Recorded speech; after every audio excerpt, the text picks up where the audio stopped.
दोस्तों आज की इस वीडियो में मैं आपको जो बताने जा रहा हूँ, जो दिखाने जा रहा हूँ, उसको देखने के बाद, सुनने के बाद आपका सिस्टम पर से टोटल विश्वास उठ जाएगा। आपको पता लगेगा कि किस प्रकार भारत का जो सबसे बड़ा बैंक है, रिजर्व बैंक ऑफ इंडिया, ये चोरों का साथ देता है, राइट। चोरों को क्लीन चिट देता है और तो और आगे अपील करने के रास्ते भी बंद कर देता है कि जाओ, अब हम आपकी नहीं सुनते, जो करना है वो कर लो, राइट। इनडायरेक्टली यही मैसेज देता है। ये मेरे पास मेल है आरबीआई का। आगे जब बात चलेगी तो मैं यहाँ स्क्रीनशॉट भी लगाता जाऊँगा कि क्या से क्या हुआ मेरे इस केस में, और आपको ये भी पता लगेगा कि यदि आप लोन लेकर फंस चुके हैं तो आपके साथ क्या क्या हो सकता है, राइट। और आपको ये भी पता लगेगा कि आपका जो हनन हो रहा है वो तो हो ही रहा है, यदि आप अपनी पर अड़ जाते हैं, राइट, यदि आप अपने फंडामेंटल राइट्स का यूज़ करने पे आ जाते हैं तो आप किस हद तक जा सकते हैं, आप अपनी कितनी लिमिट क्रॉस कर सकते हैं इन चोरों को, इन गद्दारों को, इन लुटेरों को सबक सिखाने के लिए, राइट। देखिए, आपने लोन लिया, फंस गए, वो अलग चीज़ है, लेकिन आपके फंडामेंटल जो राइट्स हैं वो ख़त्म नहीं होते। आपके अधिकार तो आपके पास है ना, आप उनका यूज़ करके कैसे फाइट कर सकते हैं, ये सारी चीज़ें आज की इस वीडियो में आपके पास आ जाएंगी, आपको क्लियर हो जाएंगी, राइट। वीडियो अनकट रहेगा, इसमें कोई कट नहीं लगेगा, तो वीडियो लंबा ना हो इसके लिए मैं ये मेल और प्लस क्या क्या हुआ वो सब पहले से ही लिख के लाया हूँ, ठीक है, ताकि जो बातें हैं वो क्रम वाइज चले। वीडियो को ज़्यादा मैं खींचूँ ना लंबा, मतलब कहने का है कि खुद से ही ज़्यादा लंबा ना खींचे, राइट।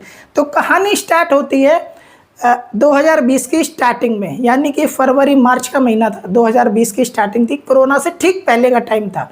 एक कंपनी थी घर क्रेडिट, नाम मैं इसलिए नहीं ले रहा हूँ क्योंकि अब ये जो मामला है लीगल में है और मैं किसी प्रकार के मानहानि के केस में फंसना नहीं चाहता। मैं ये सरदर्दी नहीं चाहता कि कल को कंपनी मेरे ऊपर कोई मानहानि का केस करे, राइट। आप सभी समझ गए होंगे, घर क्रेडिट कंपनी मोबाइल फाइनेंस करती है, कैश लोन भी देती है, बहुत कुछ करती है। तो इस कंपनी के साथ मेरा जो ट्रैक रिकॉर्ड था वो बहुत अच्छा था। पिछले बीते हुए काल में कुछ लोन वगैरह लिए थे, आसानी से क्लियर होते थे क्योंकि अच्छी चीज़ें चल रही थी मेरे साथ, बहुत कुछ अच्छा बीत रहा था। होता क्या है, लॉकडाउन से पहले और लॉकडाउन के टाइम में, उसके बाद भी लोगों की जो स्थिति थी वो बिगड़ गई थी, सभी की बिगड़ी थी। बहुत से लोगों के जो लोन थे वो फंस गए थे, वो लोग किस्त नहीं दे पाए थे। सेम मेरे साथ भी हुआ। मेरे पास ऑफ़र आया था फरवरी या मार्च के आसपास का, इसी घर क्रेडिट कंपनी का। जहाँ भी मैं कंपनी का नाम लूँगा मैं घर क्रेडिट ही बोलूँगा, ठीक है। मार्च में शायद ऑफ़र आया था इसका। एग्जैक्ट डेट आपको इसमें पता लग जाएगी, जो मैं यहाँ पर ये एग्रीमेंट की कॉपी लगा रहा हूँ, ठीक है, या फिर मैं यहाँ पर ही मेंशन कर दूँगा कि एग्जैक्ट डेट क्या थी, ठीक है। तो इन लोगों ने मुझे ऑफ़र किया था 93,000 रुपये का लोन, क्योंकि लॉकडाउन लगने वाला था या लग चुका था, ऐसे हालात थे, और मुझे पता था कि पैसे की ज़रूरत पड़ेगी भी। हमें नहीं पता लॉकडाउन कितना लंबा चलेगा, इस चीज़ को आप सभी जानते हैं, आप सबने देखा है लॉकडाउन कितना लंबा चला था। तो मैंने कहा ठीक है, कोई दिक्कत नहीं, आप दे दो लोन, देखेंगे बाद में।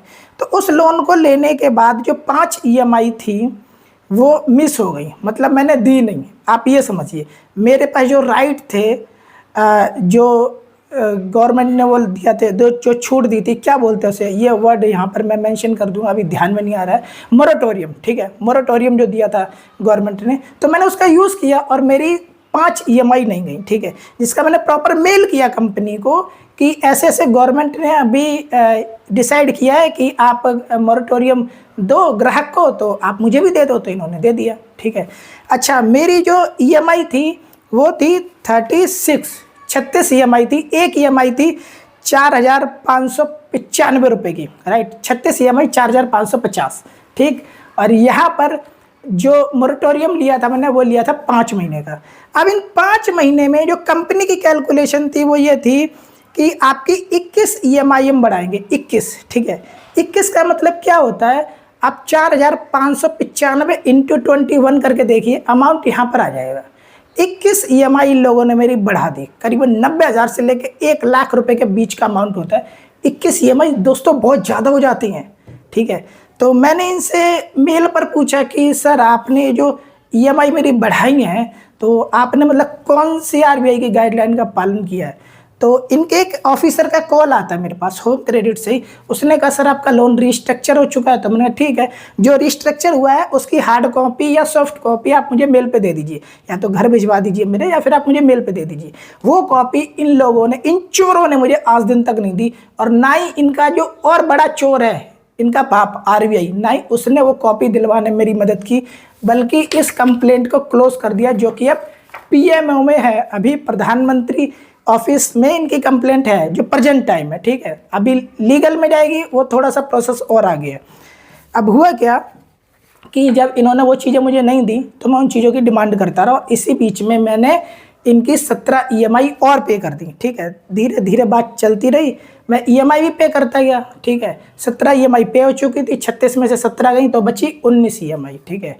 अब ये करते क्या है कि क्योंकि इन्होंने 57 कर रखा था, वो 57 ईएमआई वसूलने का मेरे ऊपर प्रेशर बनाते हैं। आरबीआई की गाइडलाइन क्या है कि यदि कोई रिकवरी एजेंट आपको कॉल करता है, ठीक है, तो वो आप पहले अपनी इन्फॉर्मेशन आपको देगा और आपके घर पे आता तो आपका अपना आई कार्ड वो दिखाएगा और विजिटिंग लेटर दिखाएगा। ये आरबीआई का रूल है। इन लोगों ने क्या किया, उन सभी रूल को, जो भी आरबीआई का रूल है, अपने जूते की नोक पे रखा। भाई साहब, जूते की नोक पे रख के इस तरीके से इन्होंने हरासमेंट किया मेरे साथ, इस तरीके से हरासमेंट किया कि जो लोग अब मेरी ज़िंदगी में नहीं भी है, जैसे कि मेरे फादर अब मेरी ज़िंदगी में नहीं है, वो एक्सपायर हो चुके हैं। इन लोगों ने यहाँ तक कि बोला कि उनसे मेरी बात कराओ, क्योंकि जो रेफरेंस में नंबर डालते एक नंबर उनका था, ठीक है। और भी बहुत सारी चीज़ें बोली, जब भी करते थे व्हाट्सअप कॉल करते थे। तो ऐसे ही 4 लोगों का डाटा मैंने इनको दिया होम क्रेडिट को, क्योंकि प्रोसेस यही होता है ना। होम क्रेडिट को दिया, मैंने कहा सर ये कॉल है, ये नंबर है, और मैंने स्क्रीनशॉट दिए कि ये स्क्रीनशॉट है, आप इसकी इन्वेस्टिगेशन कीजिए। इन लोगों ने मेरे साथ बदसलूकी की है। तो होम क्रेडिट का ऑफिशियल मेल है होम क्रेडिट की डोमेन आईडी से, वो कहते हैं ये बंदे हमारे हैं ही नहीं। तो मैंने कोई बात नहीं, आपने मेरा केस अभी तक किस किस एजेंसी को दिया है, मुझे उसकी डिटेल दे दीजिए। एज पर आरबीआई ये मेरा फंडामेंटल राइट्स है, मैं अपने राइट्स का यूज़ कर रहा हूँ, आप मुझे वो डिटेल दे दीजिए। बोलता वो हम नहीं दे सकते। क्यों नहीं दे सकते नहीं पता, ठीक है। इन्होंने वो भी नहीं दी। अब ये जो हरासमेंट था ये चलता रहा। आज भी जब मैं आज ये वीडियो बना रहा हूँ, कंप्लेंट पीएमओ में है, ठीक है, उसके बाद भी अब आप सोचो किन किन लोगों का सपोर्ट है इनके पास। अभी आगे मैं एक और वीडियो में बताऊंगा, जो कि मेरे दूसरे चैनल पे आएगी, मिशन कर्ज मुक्ति पे, कि किस प्रकार से इन कंपनियों के जो डायरेक्टर्स होते हैं वो और कहाँ कहाँ बैठे होते हैं, ताकि आपको ये भी पता लगे कि आरबीआई आपके लिए कितना काम करेगा, पीएमओ कितना काम करेगा, ठीक है, और आपको ये पता लगे कि आप क्या कहाँ सकते हैं। तो इन्होंने वो सारी चीज़ें मुझे नहीं दी। अब हुआ क्या, जैसे ये 1 महीना हो गया, मैंने उठा के कंप्लेंट आरबीआई में डाल दी। आरबीआई ने क्या किया, आरबीआई ने वो मेल फॉरवर्ड की होम क्रेडिट के पास। ये मैं वो चीज़ें बता रहा हूँ जो कि मैंने लैपटॉप पे बकायदा देखता था कि अब कंप्लेंट कहाँ से कहाँ पहुँची, ठीक है। उसके बाद आरबीआई ने मुझे ये मेल किया, ठीक है। इस मेल में आरबीआई वाले लिखते हैं कि ये जो है कंपनी के पास अपना खुद का राइट है कि वो क्या कर सकते क्या नहीं। अब मेरा सवाल ये, तो फिर भाई साहब आप किस लिए बैठे हो, बंद कर दो। अगर आपने कंपनी के ही ऊपर छोड़ दिया है तो आप किस लिए बैठे हो। ऊपर से आरबीआई का कहना है कि आगे आप आरबीआई में कंप्लेंट नहीं कर सकते होम क्रेडिट के अगेंस्ट। क्यों भाई, मतलब ऐसा क्या कर दिया मैंने। अगर किसी कंपनी ने जिसने गलत किया मेरे साथ, उठा के उनकी कंप्लेंट कर दी, जो कि मेरा कंसर्न ये था कि इनके जो रिकवरी एजेंट थे वो एक्चुअल में इनके थे नहीं, या फिर अगर ये मानते हैं तो फिर इन्होंने डाटा लीक किया मेरा, और अगर इनके थे तो ये मुझे डिटेल दे दे कि किस किस एजेंसी को इन्होंने मेरा केस दिया है। ना इन्होंने डिटेल दी, ना इन्होंने ये माना कि हाँ वो रिकवरी एजेंट इनके थे, ठीक है। तो जब इन्होंने इस चीज़ का पालन नहीं किया तो आप उसका जवाब मांगो होम क्रेडिट से। आरबीआई ने नहीं मांगा, ठीक है। दूसरी चीज़ कि जो 21 ईएमआई आपने एक्स्ट्रा जोड़ी है, लगभग 1 लाख रुपया, ठीक है, थोड़ा सा उससे कम रह जाता है, तो आप उसकी कैलकुलेशन बता दो। मैं नहीं कह रहा मैं नहीं दूंगा, ठीक है। आज के टाइम में मैं बहुत सक्षम हूँ, एक के मैं 2 लाख दे सकता हूँ। बात यह है कि मुझे बताया जाए, मुझे दिखाया जाए कि वो कैलकुलेशन है क्या। उसके बाद मैंने क्या किया, उसके बाद मैंने ये किया कि मैंने उठा के एक आरटीआई डाल दी आरबीआई में, जिसका जवाब ही आना है, क्योंकि अभी 15 दिन हुए, मैक्सिमम 1 महीना होता है, तो अभी तो उसका जवाब मेरे पास नहीं आया है। उठा के इनकी मैंने एक मेल करी सिविल को। सिविल वाले कहते हैं कि ठीक है हम 30 दिन का टाइम लेते हैं, और 30 दिन में यदि आपकी प्रॉब्लम का सलूशन नहीं मिला तो 100 रुपये आपको प्रतिदिन के हिसाब से मिलेंगे। अब वो कौन देगा मुझे नहीं पता, ऐसा जो सिविल है उसने मुझे मेल में भेजा है। आपकी जानकारी के लिए बता दूं, जो सिविल है एक प्राइवेट एंटिटी है, ये कोई गवर्नमेंट नहीं है, आरबीआई से रजिस्टर्ड है लेकिन है प्राइवेट। और सबसे बड़ी बात, जब भी आप अपना लोन का एग्रीमेंट भरते हैं, आपको नहीं बताया होगा अभी तक किसी भी कंपनी ने या बैंक ने, भाई साहब उसमें एक क्लॉज या सब क्लॉज ये ऐड करके रखते हैं, जिसमें कि ये लिखवाते हैं कि हम आपकी रिपोर्ट सिविल को भेजेंगे, और आपसे उस पर टिक करवा लेते हैं। आपको तो नहीं पता ना, ना आपको किसी ने बताया हो। अगर आपको किसी ने बताया तो आप मुझे बता दो, और उसी डिटेल को फिर अपडेट करता है कौन? सिविल। बात यह है कि ग्राहक को बताए बिना उस पर आप टिक क्यों लगवा रहे हो? ये बात मुझे किसने बताई? ये बात मुझे पता लगी जब मैंने सिविल से बात की कॉल पे कि भाई साहब आप होते कौन हो हमारी पर्सनल इन्फॉर्मेशन लेने वाले? हमारे पास अपने फंडामेंटल राइट्स है ना, आप बिना मेरी आज्ञा के कैसे कर सकते हो? तो उसने ही बताया मुझे, सिविल वाले ने बताया, जो कस्टमर केयर था उनका, कि भाई साहब होम क्रेडिट वाले ना पहले टिक लगवा लेते हैं। मैंने अच्छा, और बैंक वगैरह क्या करते हैं? बोला सबका यही प्रोसेस होता है, जब लोन आप लेते हो तो या तो डिजिटली या फिजिकली आप तो साइन करते जाते हो या फिर टिक टिक करते जाते हो, काम हो जाता है बस, और आपका कंसेंट मिल गया तो फिर तो हमारे पास राइट है अपडेट करने का। मैं ठीक है जी, बहुत बढ़िया। अब आरबीआई ने वो सेल जो आरबीआई ने के पास उन्हें कंप्लेंट डाली थी वो इन्होंने क्लोज कर दी, और ये भी लिखा कि आगे हम नहीं कर सकते कुछ भी, ठीक है, आप हमारे पास से चले जाओ। अब यहाँ पे बात यह है कि अगर कोई आम व्यक्ति होता वो क्या करता? आरबीआई से सपोर्ट नहीं मिला, उन्होंने जो कंप्लेंट थी वो क्लोज कर दी। लोन था सिर्फ 93,000 का। आज के समय में इनकी जो डिमांड है 93,000 की, आप अगर देखेंगे तो शायद 4,595 इंटू 57 57, तो आई थिंक 2 लाख के आसपास की है, ठीक है।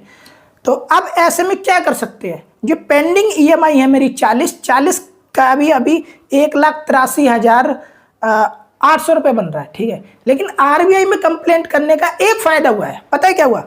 आरबीआई में जब मैंने कंप्लेंट की तो होम क्रेडिट ये कहता है और आरबीआई भी यही कहता है, मतलब दोनों के मेल लगभग सेम है।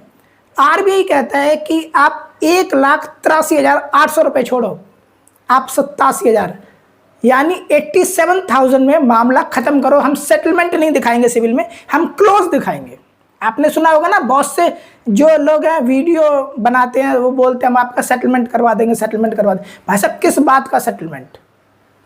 आप थोड़ा सा अड़ो तो कंपनियों के आगे, संस्थाओं के आगे, सेटलमेंट नहीं वो क्लोज ही दिखाएंगे, ठीक है। तो यहाँ पे आरबीआई ने ये बोला मुझे कि हम क्लोज दिखा देंगे, ठीक है। और होम क्रेडिट ने भी बाकायदा ऑफिशियली मेल किया मुझे, होम क्रेडिट का जो ग्रीवेंस ऑफिसर है उसने मेल किया कि हम आपका जो केस है वो सिविल में क्लोज दिखाएंगे, सेटलमेंट नहीं दिखाएंगे, मतलब जो आपका सिविल है वो इम्पैक्ट नहीं होगा। लेकिन बात यह आती है कि जो मेरे साथ हरासमेंट हो गया, जो 21 ईएमआई इन्होंने मांग ली जिसका कि प्रूफ था मेरे पास, तो उसकी कैलकुलेशन क्या है? बात तो अभी भी यहीं अटक गई ना। तो अगर मैं नहीं पूछूंगा तो फिर तो ऐसे लोगों से क्या बोलते हैं, हरासमेंट करते रहेंगे, ऐसे लोगों को परेशान करते रहेंगे। तो इसका निष्कर्ष क्या निकाला जाए? निष्कर्ष ये निकाला, हम गए इनके अगेंस्ट साइबर क्राइम में। इन्होंने कहा कि 4 नंबर हमारे नहीं है। हमने कहा आपके नहीं है, कोई बात नहीं, एफआईआर के बाद पता लग जाएगा कि ये नंबर किसके किसके नहीं। पुलिस तो बता देगी ना, पुलिस तो निकाल लेगी ना कि ये जो नंबर है किसकी आईडी पर रजिस्टर्ड था। हमने वो दे दिया साइबर क्राइम को, ठीक है।